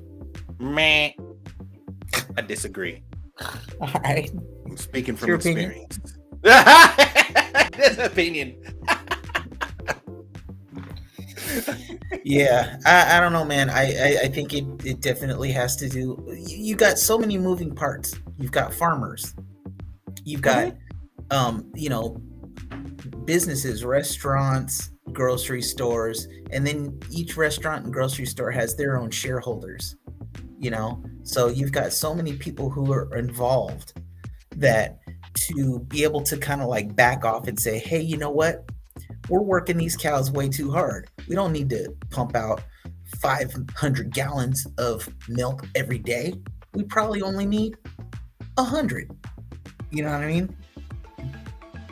I mean, it makes sense. And then all of a sudden, the stores aren't buying as much, and I mean, it has this ripple effect. So, there are no easy answers, but I really think that what the first thing that has to be addressed is the misuse and the squandering of the resources. True. There's going to come a day. There very well could come a day when you wish you had a gallon of milk to pour out. That's my point. That is my biggest point. Wish. Your greatest wish will be to have a Whopper and fries. Yeah. That's my biggest point is that you over here like Mad Max eating cat food and stuff, you know what I mean? and all excited because District 13 District 13 looking ass eating cat food. But that's my issue with my biggest issue with this is, one, you're dumping milk in the stores that I mean, that's disrespectful to the store. I mean, You live in that area and you're going to walk in there and disrespect the stores like that. Like, I get it. You want to bring awareness to something, but like you said, bring awareness in a different way. If you want to have a plant-based feature, do the work to show people an alternative. Like for me, I saying, hey, I love almond milk. I could drink almond milk like water, like it's going out of style. I love almond milk. I used to not like almond milk because I'm like, obviously that was a whole like sugar thing. Milk, some milk has sugar and stuff like that. Yeah. But for the most part, I adapted and I was like, okay, I like it. Plus, as you get older, there's certain things you have to change about your lifestyle. And so, made the switch to almond milk. But even as someone who drinks almond milk, I still love milk. And so to see something like this, where you've got people just doing that, it just goes to show how they see themselves. Like it's like this entitlement and like this privilege to be able to like do something like that and have the gall to do that when there's people. I mean, when you put it in perspective, it's like you're dumping milk on floors. There are people in Ukraine right now dying. They probably don't have food, probably don't have a cheeseburger. They probably don't have anything. No salad, nothing, nada. Yeah. And here you are. There's people here in America with that kind of situation. And here you are trying to get your point across for a plant-based future and totally just disrespecting and essentially vandalizing a local grocery store to get your point across when there's another way to do it. You're trying to force feed something that people are not going to. They're not taking a bite. They're not gonna make that plant-based stuff taste good. Okay, that's your first order of business. Make it taste good. Yeah, not good to you, good to people who like meat. Yep. Because we know vegans will eat anything and swear to God that is delicious. And it's not. Like, don't be trying to. You're wrong. It's not good. It's not good. and a lot of times it's worse off for you because it's especially, and this is the other thing too, especially if you are in a specific kind of lifestyle change, whether it's keto or fasting, that might seem good. But then you're like, oh, well, you can have this, this cabbage or tomato or whatever vegan option there is. It's like, okay, well, one, that's packed full of calories that I can't have. The carbs, I can't have those carbs. It's actually not healthy for me. But what is, if you go, okay, let's look at this bowl of salad that you're trying to show me, and then let me compare it to this ribeye steak. The ribeye is actually healthier for me than this plant-based salad that you're trying to, this tofu plant-based salad that you're trying to sell me right now, that has hella calories, hella carbs, might have sugar alcohols that I can't have, compared to this ribeye steak, which doesn't really have any calories. So it's only got rib and eye. Yeah. You know? So yeah. It's just one of those things that people are not using their brains and stuff. But I get it. But at the same time, I just think it's. I do think that, you know, as many kind of like social media platforms that we have, that especially that people who are younger than us, it's part of their daily existence, right? If you really wanted to kind of get the word out, make people aware, all this kind of stuff, I mean, the tools are there for you. You don't have to, you know, pouring out, you know, a bunch of gallons of milk is not gonna make people, wow, you know what? That's hecka messed up. I really shouldn't buy milk anymore. I tell my mom right now. Yeah. Mom, don't buy milk anymore. Especially if you are a mom or a parent and you're trying to do some grocery shopping and somebody's like trying to deny you milk. They're trying to impose their thought process and their experience probably on their way home from their 8-hour work day, trying to pick up some groceries for dinner or whatever. Yep. And you over here, you can't even walk through the aisle because you're gonna slip and fall in some milk. Come on. And then you gotta sue the store. You sue the store. It's just like so useless and a complete waste of time on multiple levels. You know, and it all comes from people with just a profound sense of entitlement. Like, oh, you're gonna listen to my plan, even though I actually don't. You're gonna listen to my cause, my platform. I'm over here on my soapbox, and you're gonna listen to me, even though I don't actually have a plan. Yeah, like what's the plan here? Right. Yeah, like you said, I would be more receptive to someone saying, hey, you know, instead of buying milk, hey, try this ice cream. This. Let me know what you Ice think. cream. It's try this ice cream. That's delicious. Yeah, that's made with almond milk. Yeah, that's made with almond milk. I'm like, hey, that's kind of cool. Or it's made with almond milk and it's got low sugars and stuff like that, so it's not gonna spike your insulin, blah blah blah, all that kind of stuff. And like, it's good for the environment, and you don't have a bunch of cows hooked up to a bunch of machines. Then if someone wants to make that choice, then they are at least given the option instead of just being like, my way is the best way. It's like, not really. It's not a way to get people's attention and make them listen to you. Yeah. Yeah. It's just a way to it's just a way for people to talk crap about you on their podcasts. Congrats. Like we're doing right now. Yeah. Coming in here pouring milk in my grocery store. I'm gonna beat your ass. And don't tell me I can't have a ribeye steak, because I'll beat your ass too. Oh man. Oh, okay, there's something else I wanted to talk about. Let's go. It's something that's been like not bugging me, but kind of bugging me. So there's this thing about like tipping, right? But oh boy. Just kidding. That was a good one. You got me for a minute. You got me.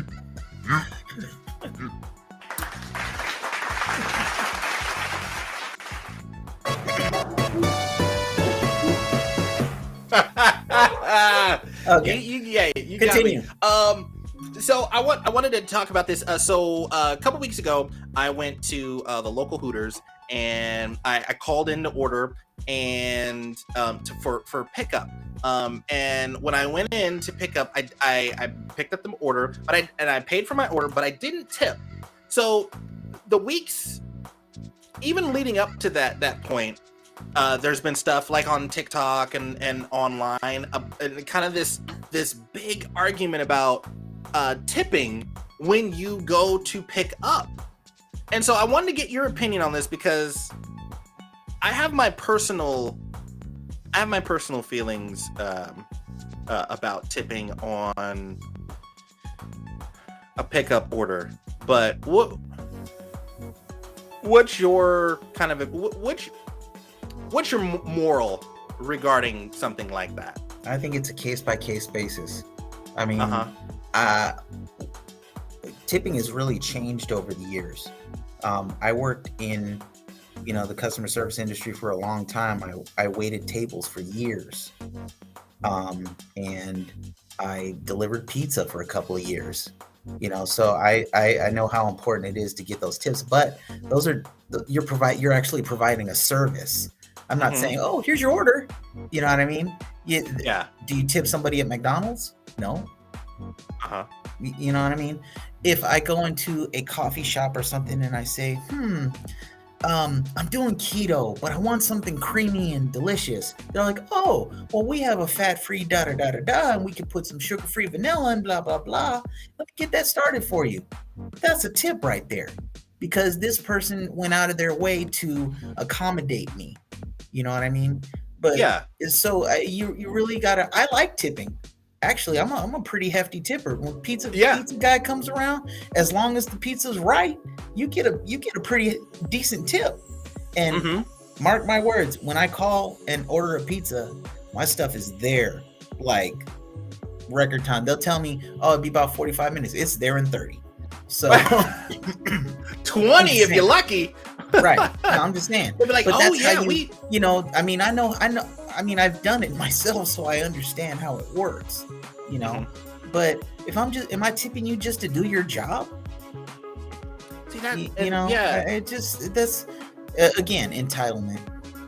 What am I tipping here for? See, that's the thing too, is I hear both sides of the coin. Because after I left, I didn't tip anything. It's like I called in the order, it's like it's not like you delivered.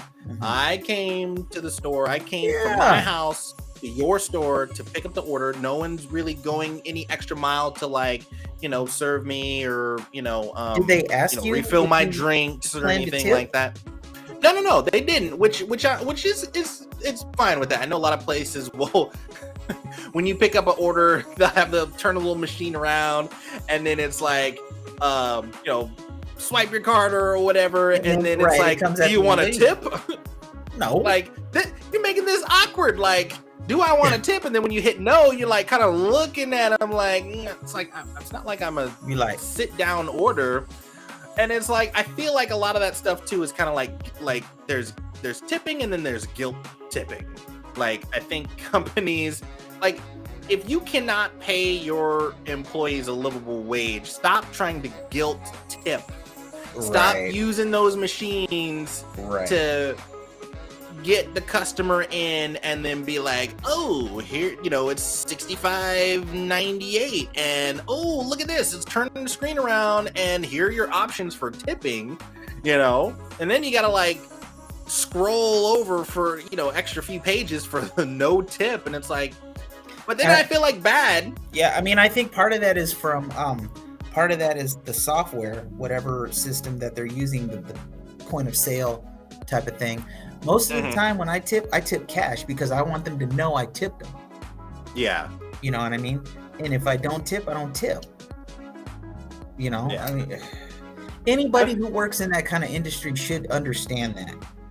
Nobody's obligated to tip you. If you want to go out of your way to earn a tip, to make people feel welcome, provide them with good customer service, then maybe that's what you should do, what you should think about first, which is actually your job. Yeah. And if people are so inclined, then they'll tip. I mean, there's a lot of countries, Japan, if you tip somebody, they actually get in trouble. They will chase you down the street in the rain to give you back your tip. Yeah. Be like, yeah, you left this $2 and you left this 20 yen on the table. So I mean, they take pride in they take pride in the service that they give, and I think people should probably take a lesson from that. So I have a question then for you, because the debate is, do you tip on like a pickup order, and if you do tip, like obviously if you're sitting down and you're getting service, you know, there's obviously, if you do great, like for me, if I get great service, like I'm already tipping 20%. If I get great service and, you know, you're attentive and things like that, you know, you're going above and beyond. I want to make sure that you are recognized for your service. So I'm tipping 20%. Now, the question then is, should there be a minimum tipping amount for picking up an order? Because no. The answer is no. Hear me out on this one. And I'm not disagreeing, but I kind of want to play around with this idea of kind of like a scenario. So I'm thinking, if we were to kind of play around with the idea of a minimum amount that you tip, and here's why. Because even though I didn't tip on this order, I immediately thought, I'm like, even though I didn't get the service that I would normally get if I'm there sitting down with the family, whatever, someone still had to kind of prepare this order. And I know that after the pandemic, there are companies still kind of in this recovery phase, and they're not fully staffed and things like that. And maybe I was just mentally going down this rabbit hole because I do like to tip, and I didn't. So maybe it was my mind, me just kind of in my head about it. But do you, in my case, and maybe there's other people out there that might have this kind of thought process, should there be a minimum, like a 5 cent or 5%? Like what's the minimum amount for a pickup order that we could like implement, you know, nationwide? I guess a better question is, what's the minimum amount of service that we should get on a pickup order? What if they make it a mandatory 5%, right? So your order is $60, and so it's a $3 tip, right? If my math is right, it's a $3 tip. You tip $3, right? You get home, your order's wrong. They didn't have any sauce. They didn't include any napkins. You know, your stuff tastes like it was from yesterday. That's happened. Yeah, it happens to everybody. Yeah. So and yet you tipped. Yeah. You know what I mean? What about all the times when you go up to pick up your order and there's people walking around, they don't even acknowledge your presence until you're there for 5 minutes? Ooh, that's a good point. Because you know what I mean? So you tell me, what is the minimum amount of service I should expect when I go to Buffalo Wild Wings and pick up some wings and fries? Their service is trash. Their service is trash. Their service is trash. I'm sorry, Buffalo Wild Wings. I'm sorry. Now the local one here, I think we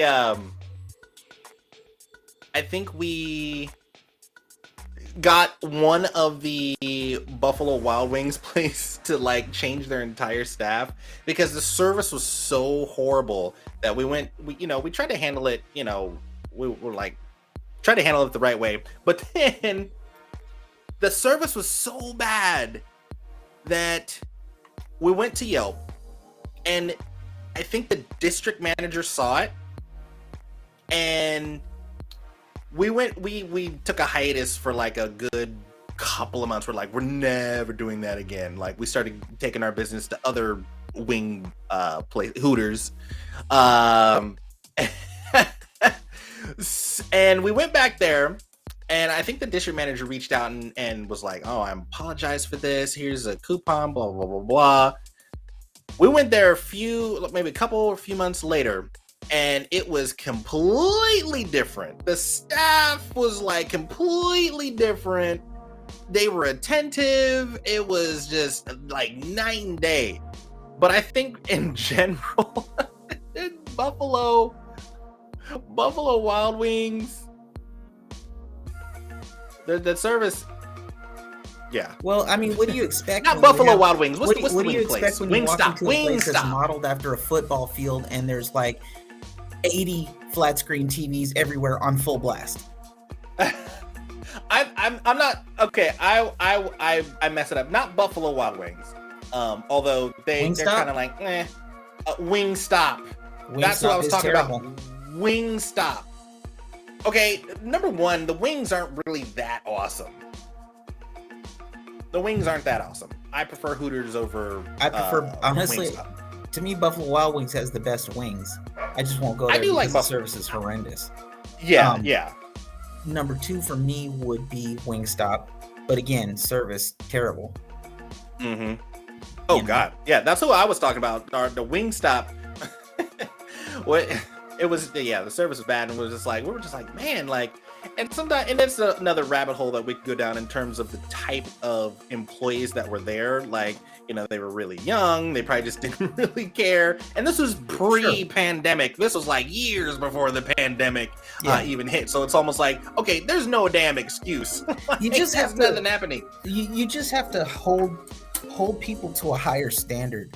You know, if you are a restaurant, if you're a manager or whatever, hold your staff to a higher standard, and they, you know, let it all goes back to leadership, really.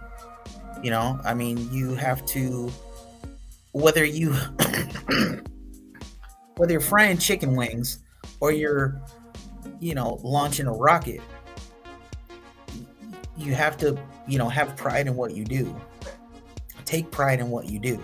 Because you're not always going to be there frying chicken wings, you know what I mean? But that attitude and that work ethic carries you through your life and through your career, you know what I mean? But if this is your first job, you're 15 years old, 16 years old, this is your first job, and you're in high school with your buddy. I've been there. I mean, goofing off, acting a fool, whatever. But whoever is the shift manager or whatever has to, you know, really impart to them, look, when it's time to work, it's time to work. And we're here to be, you know, to be successful. We're here to back each other up, help each other out, and put out some really kick-ass chicken. You know, and I do think that they should pay them appropriately. Like, you know, In-N-Out Burger, I think that's 17 an hour. These kids are on point, dude. I have never been to an In-N-Out Burger that wasn't on point. Not even once. Yep. Not one. That's what I was saying. Did, you know, like, that TikTok that I did, where it was like, In-N-Out's consistent. They may not be the greatest burger in the world, but they're consistent every single time. Every location, is consistent. You know, so it's training. You know, they have leadership. They have teamwork. Everything, and they pay them right. And if they mess up, you're out. You're out. You know, so you either come in here and be serious or don't. You know, and then you're getting that good 17 an hour. You ain't tripping if somebody's gonna tip you $1.30 or whatever, right? You know, you ain't tripping off that. You ain't like, you know, trying to look out the corner of your eye, see what they press on the little point of sale thing. You know? Yeah, I think it definitely comes down to. I'll give you another example. There's a coffee shop that we go to all the time. Local coffee shop here. Again, staff is on point. It's just a family-run business, right? Mm-hmm. But they got you know, mom and pop running things, and then they got probably 5-6 workers. They're all teenagers or whatever, but they're on point. They help each other out. And, you know, they're really courteous and everything. When you come in there, they repeat your order back to you. You know what I mean? And if something goes wrong, they're like, hey, sorry about that. We'll fix this for you. You know, stuff happens. We'll make it right. They're super gracious, and I don't mind tipping them at all. You know, I mean, I like tipping them because I want to show them that I appreciate, like when I come in here, I'm a regular customer. You say, hey, you want the usual, or hey, Mrs. Bieber, is Mrs. Bieber here with you? What's she gonna order? Da, da, da, da, da. You know what I mean? They ask you how you doing. They tell you welcome in. It's just a welcoming experience, a good positive experience. And so I tip almost every time, cash. So it's like, what are you doing for this tip? What are you gonna do? Right. What are you trying to do for this tip? I'm not. Yeah, and I think a lot of people might get the wrong idea, like, oh, you don't care about the workers. It's like, well, why should the responsibility of making sure that the employee is paid properly fall on the customer? I already paid my money. Yeah, I already paid my $9 for my coffee and my bagel. Yeah, but I think it comes down to that, where I think people, they let their feelings kind of get in the way of talking about this. Like, oh, well, companies aren't paying their employees a good wage, blah, blah, blah, blah. So you should be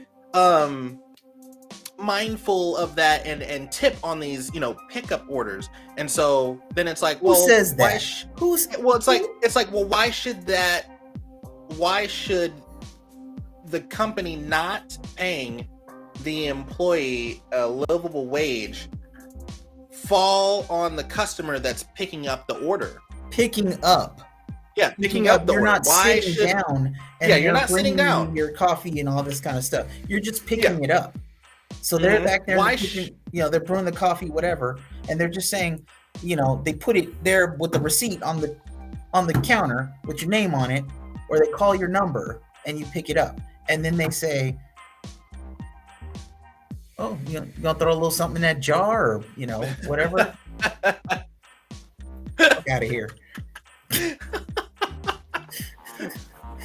But I'm just bringing up the point of, I think, when we talk about, when people have this kind of debate about the tipping, no tipping thing on, the picking up the order, is the fact that, yes, we at least when coming out of the pandemic, or people trying to get back to work and trying to get back to normal, the fact that there are companies out there that are not. That's cap.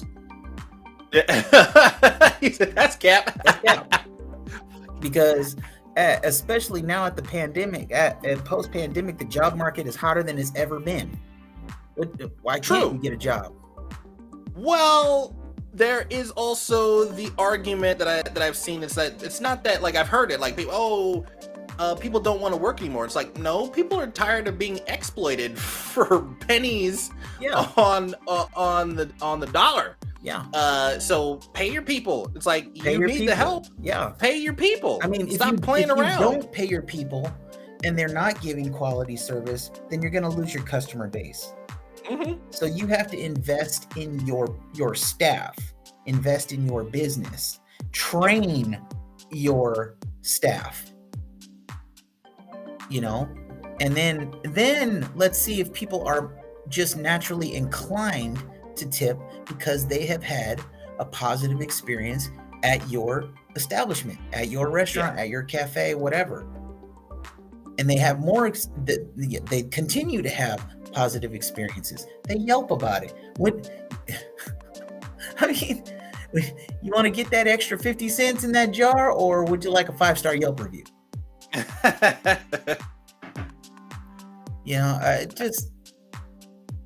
I just feel like this argument has no merit, and that's not towards you. I'm just saying, people who would try to make this argument, clearly they've never worked in the customer service industry. They haven't had that experience yet, and I've always said everybody should wait tables for 6 months. You learn a lot about people. You learn a lot about life. You learn about what is acceptable to you and what is not acceptable to you. You get a better understanding of how a restaurant works and the things that people have to go through in the kitchen and dealing with pressure. And I mean, a lot of life lessons waiting tables, man. Let me tell you. I mean, everybody should do it. Everybody should do it. Then they'll be maybe a little bit less entitled. Yeah. Go work at a shoe store. Right. Whatever. It doesn't have to be a restaurant. Anywhere where you serve the public, man. Yep. I agree. But yeah, it was just something that was on my mind that I wanted to talk, because I listen to the radio, actually. and everyone's like, oh, do you tip? Do you not tip? And it's like, but I think they're with everything that we talked about, and also talking about the service and everything like that. I would be maybe I wouldn't feel so guilty if there was a minimum amount that we were able to tip, a choice on a minimum amount that we were able to tip when we pick up an order, because I do believe in, especially if it's a local business, like, I want to help and tip even if I am picking up. But then if I'm sitting there getting service, I'm definitely gonna tip. If I get good service, the minimum right there is 20%. Sure. Like if it's good service, it's 20. It's like every place I go, like whether it's places or people, everybody starts with the S rank, and it's up to them. And it's up to them. 20%. Yeah, everybody starts with the S rank, right. And it's up to you on whether or not you keep that S rank. What are you doing to keep that S rank? Yeah, it might fluctuate a little bit, but what are you doing to keep that rank? So for me, if it's a pickup order, I feel like maybe there could be a standard, like, hey, it's 5% for pickup. I don't know. I think I felt guilty because I'm so used to sitting down and tipping. And even sometimes when I've picked up order, like especially during the pandemic, when I would go to pick up orders, or obviously have the orders delivered to me through like Grubhub or DoorDash or whatever, making sure that I'm tipping the driver properly. That's a big part of their hustle. Yeah, but again, they're providing a service. They're delivering. They're going to the restaurant and picking up your food order for you. Yes. Compared to walking in the restaurant that's in the comfort of their work environment, and they're obviously making the money on the order itself. Yeah. So I don't know. It's just more of like, I was kind of like, I'm so used to tipping that I felt kind of bad about it. And I was like, I kind of want to talk about this. Like, should there be a minimum amount that I should be tipping even on a pickup order? And so I guess that was that's kind of like my question is like, should there be? What's your opinion? Like, it's just there should not be. Okay. I'm not gonna tip you. I fall in line. I fall in line with that opinion too. Like I see that, like I can see both sides. I can see someone that goes, oh, well, if you take into consideration that people aren't getting paid, a proper wage, blah, blah. Like, okay, I get it. I can see that. I understand why I maybe want to pitch in, but then it's like, well, why should I have to pitch in on something that should already be being done by the employer? Yeah. Why do I have to pick up their tab? Yeah. Kind of thing. Yeah. But then at the same time, I'm like, I really want to help these, Hooters. I want to help these girls through college, kind of thing. That is something that you really need to do a little bit of soul searching over. Yeah. I'm just being completely random. Through college. Oh my god! It's like making it seem like Hooters is like Hooters is a strip club. Shut up, put these girls through college. Lackluster restaurant in every way. Okay, the chicks that work there are lackluster. I'm sure they're very nice, but they are lackluster. They're chicken. Lackluster. Trying to put these girls in college with a $3 tip on a $60 tab. Lackluster. Oh man. Lord. Man, I love me some Hooters. It's a hard no from me. And you know, in the rare case that I do, you know, there may be an exception at some point if I get really good customer service or something, or like, what if, like, I don't know, I slip on some barbecue sauce and drop my order and everything falls out all over the floor, and they're like, don't worry about it, sir, we'll make you a fresh batch of, you know, chicken wings or whatever. Well, I'm gonna tip them for that because that's pretty cool. You know, that's very nice of you. I'm gonna take these ones that didn't hit the floor with me too. like, yeah, let me get the fresh batch. Let me get the fresh batch. But I will also take that fresh batch, but then the ones that didn't hit the floor, I want to take those ones too. What's up? Okay, thanks. Dinner. All right, we gonna wrap it up. Yeah, we gonna wrap it up. Anyway, but yeah, let me get the ones that didn't touch the floor. You better not tip. I better not catch you tipping at a takeout. You'll slap your hand. You'll be like, slip on some barbecue. Go clear up. You said slip on some barbecue sauce though. And I'm like, yeah, sure, I'll take the new batch, but can I keep these ones that didn't hit the floor? There's like 6 or 7 right here. They're still good. Hey, those would be like total leftovers too. Like, I can't eat all these.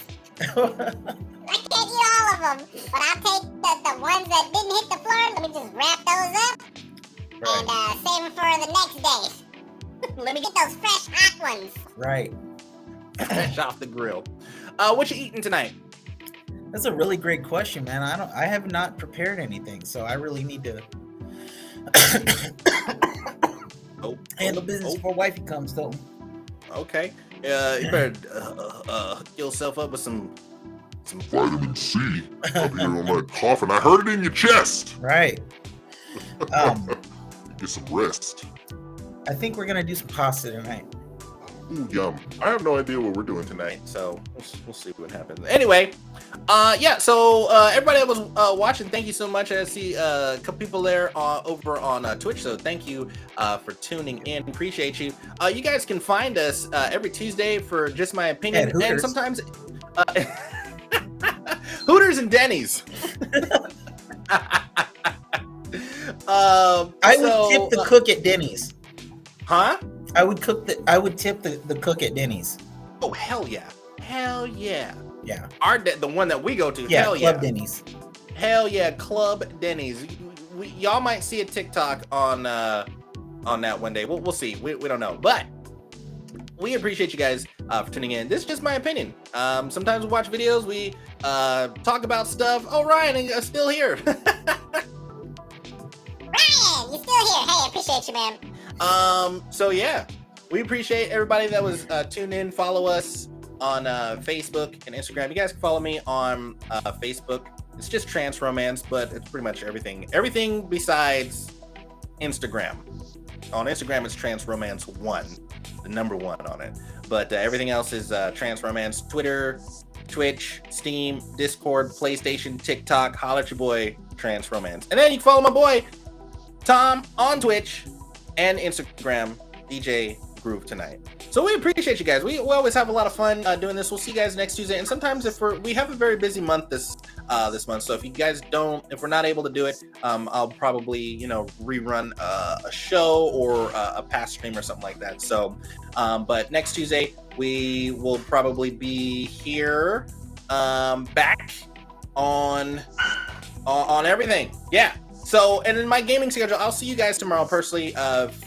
Wednesday, I'm playing Among the Sleep tomorrow, and I will have Dixper active, and Dixper is just a way for people to have a little fun with me on stream live. They can mess with the stream and do jump scares and all that kind of stuff. And I'm already a scaredy cat. If you have been watching me play Resident Evil Village and Among the Sleep, I am a scaredy cat. I just those games, I like them, but I hate them. So if y'all want to mess with me even more, I will see you tomorrow for Among the Sleep. Basically, I play like a little kid. He's a little toddler. He's trying to find his mom, and it's pretty. I don't know. It's a scary game to me because I relate to being a kid and being scared, and that entire game just kind of like embodies everything I remember being a kid and the things that I was afraid of. So playing the game, it's a little close to home. Fun. It hits a little close to home, but it's pretty freaky game. Anyway, you guys can mess with me tomorrow. Dixper will be live, so basically, you guys can purchase crates, and then the items in the crates, you can activate stuff live, like a jump scare or little things that happen on screen. It's a lot of fun. I had it active yesterday and had someone purchase some crates, and they activated some stuff that I was like, what the hell is happening on my screen? It was like bats and stuff flying on my screen, and I thought it was part of the game, so I was like freaking out, and then the person that bought it was like, oh, that was me, and I was like, oh my god, I thought it was like part of the game. I didn't know what the hell was happening. So, but yeah, Monday, Wednesdays, and Fridays, 3:15 to 5:15, playing games. And Tom's also, whenever he plays, he just pops in and hits the stream button. Yep. He's usually just playing games and stuff. So we're also gonna be getting back into music streaming. I know Ryan was saying that we needed to do that, so we're definitely going to do that very soon. So stay tuned for all that. We'll be back next week, same place, same time. So stay focused, stay humble, stay on the hustle.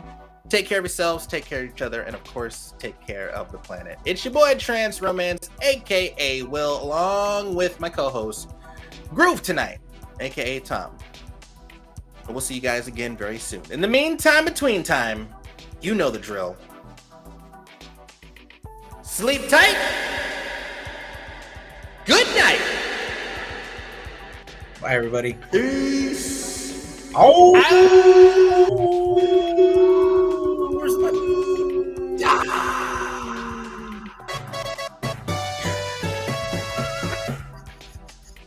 He was a fool. All